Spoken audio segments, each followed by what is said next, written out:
I told Bob at my job. I didn't say I was suicidal, but I insinuated that I am. He said, there's a support group here. He's trying to get me to go to the support group at work called Working Together. He doesn't understand my feelings. There's this woman that gives all this advice. A lot of young girls go there.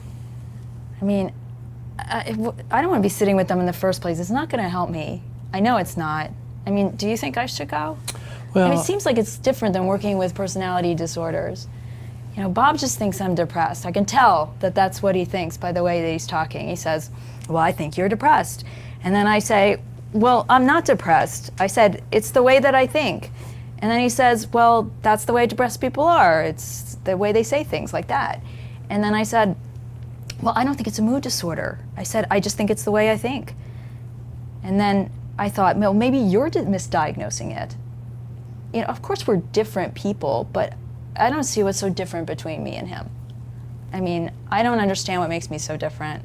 I've talked to a lot of different people, and I don't see what's so different. Well, you know, the first thing I'd wonder about is while you're thinking about going to therapy, when you have a therapy right here. Well, I don't know, but I'm not getting anything out of this therapy. You seem to be underlining that point over the past 2 sessions. I mean, you were sitting out there in the waiting room and you were looking like you were falling asleep. No, what happened was my back was hurting me, so I took like 30 of the naproxens, and they're like 250 milligrams each. You took what? 30. 30? Yeah, I can do that. You can't do anything about that. Well, of course I have no control over anything you do, but I thought we had an agreement about how you deal with your self-destructive urges. I wasn't being self-destructive. I had pain in my back, so I took 30. I just took it. When exactly did you take it? Yesterday, I just took them. What's the prescribed dose? Well, I believe it's 2. So you're telling me you took an overdose? No, I did not take an overdose. I mean, I didn't mean it like that. I just took it. All through the weekend, I took like 15 or something. I had pain in my back. I just wanted to deal with my nerves, my back. I thought if I took more, then the pain would go away. I didn't mean to commit suicide. I mean, I'm not trying to. I just took it. I didn't think about the consequences. Well, but now you're telling me you took 15. Can you be a little more clear about what happened? Well, you know, maybe I did take like 15. I don't know. Let me look at the bottle. Oh yeah, see, there's a lot more in here. So, in a day, I took like 8 during the day on Saturday and 8 on Sunday. So I guess 16 over the weekend. Well, it's kind of interesting you said 30 at first here. I wasn't sleeping. Yesterday I got a really good night's sleep. I mean, it's felt nice to be in this state that I'm in a daze. You know, you don't feel anything. I like feeling sedated. I didn't take an overdose, and I'm not trying to commit suicide. You know, but you know, maybe this is what suicide feels like. You know, you take an overdose, and then you don't feel anything. You just feel good, and that's my point. You know, you don't have to worry about the world and the pressures or anything. You know, I think everything you're saying today is geared to have an impact on this relationship between you and me. How? Really? I don't see how. Well, it might help to stop and think about it for a minute. Well, I do want to talk about something. I mean, why did you say, why would I look for a therapist when I already have one? I mean, this is like a group supporting me. I mean, I don't really want it.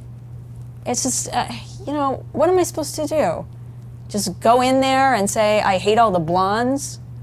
I mean, I'm not going to say that. So, you know I don't believe in group therapy, just talking with people. I mean, I really just, you know I don't believe in it, in group therapy. You know I don't believe in the support thing. I just don't. Okay, well, let's put that I mean, well, maybe you believe in it. I mean, Bob just thinks I'm depressed. I didn't want to tell him I have a personality disorder. Okay, I think we should put that to the side, and I'd like to point something out here. Well, how do you know that I'm not just depressed? Well, you know, whether you're listening or not, I think it's important for me to try to communicate something that's going on here. Well, how do you know? I mean, I think you're experiencing me as not giving you what you want, and so you're pushing me away. You seem to be pushing me away in the past couple of sessions. well, you're not Well, helpful. I mean, you're saying, yeah, that's it. You're experiencing me as not helpful, you don't hear what I say, and no. I'd like to try to understand why you've escalated that position so much in the past 2 sessions. It's not related to your going away. It has nothing to do with that. Oh. Well, mine a little. But yesterday I was drawing a picture, and I drew a picture of a gun and a head, and that's what I feel like doing. I know, in different ways, you're waving flags telling me that you're worse, that I'm not helping, that therapy isn't helping, that I'm useless. Yeah, well, you are. And you interrupt me all the time. So I think it's a combination of anger at me that I'm not providing that kind of perfect caretaking you wish for, and my going away just probably underlines that and makes you more sensitive to it right now. Look, I was suicidal before I knew you were going away. I was suicidal that day when I was at my cousin's birthday.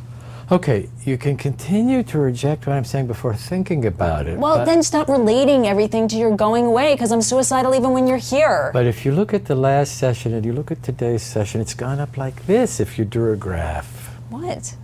You're talking about suicide. Yeah, so I talked about it before you're going away. I was suicidal that day when I felt bad about my cousin. You know, I think it's important for me to make the point. Even if you're not stopping to think about it, even if you're pushing it away, I'd like to really make the point.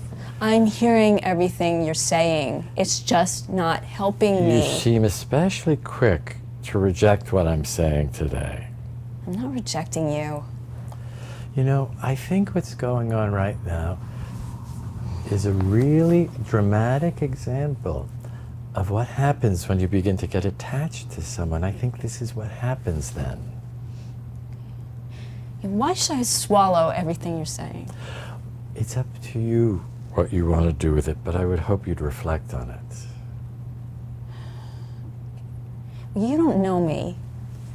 And then you come up with this stupid theory, and then I'm just supposed to swallow it. I mean, you don't know me. Why should I? Especially because you don't know me. I mean, you say the same thing to every one of your patients. I'm not like all of them. You know, I think that sentence... I'm not like all of them. Well, I think that sentence is a reflection of your feeling hurt, you're feeling like you don't matter here, you're not getting the care you would like to, and ultimately, that image, you're just one of them, sounds like you feel like you're just an object on an assembly line here. I don't feel like I deserve to be here. I don't know. I feel badly that I have to walk around with other human beings. I really just don't feel like... You know, I think what you're saying now is more to the point. But why do you think it's hard for you to show your face to me right now? I don't know what to do. I just don't want you to see me. Well, you know, I think you don't want me to see you in the longing that you're feeling right now. You don't mind my seeing you in your anger and in your rejection, but it seems like you feel you have to hide the longing for fear I'd use it to humiliate you by rejecting you or turning away from you. Then how does that translate in